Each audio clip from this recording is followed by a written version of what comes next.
अनेक राजकीय पक्षाचे लोक मला टार्गेट करतात, माझ्यावर उलटसुलट बोलतात. मी कधी त्याच्यावर प्रतिक्रिया देत नाही. का प्रतिक्रिया देत नाही? इतिहास शिव्यांना लक्षात ठेवत नाही, इतिहास कर्तृत्वाला लक्षात ठेवतो. रुको जरा, सबर करो. अभी मजा आएगा ना भिड़ो.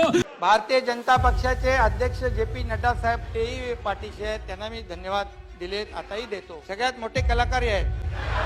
आम्ही कधी भेटायचो ते आमच्या लोकांना कळायचं नाही. सगळे झोपल्यावर मी जायचो, सगळे उठायच्या आधी मी परत जायचो. 1:30 वाजता रात्री नंतर देवेंद्रजी कुठं जायचे किंवा हुडी विडी घालून कधी कधी बाहेर निघायचे, असे चष्मे घालून हुडी घालून, की मला सुद्धा ओळखायला नाही यायचं. आणि त्याला वेंट देण्याचं काम जर भाजपाने केलेलं आहे.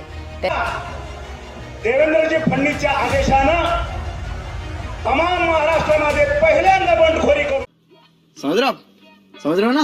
सगळ्या योजनांचा ज्यावेळेस मूल्यमापन होईल त्यावेळी या योजना सुरू करणारा देवेंद्र फडणवीस होता हे म्हणा.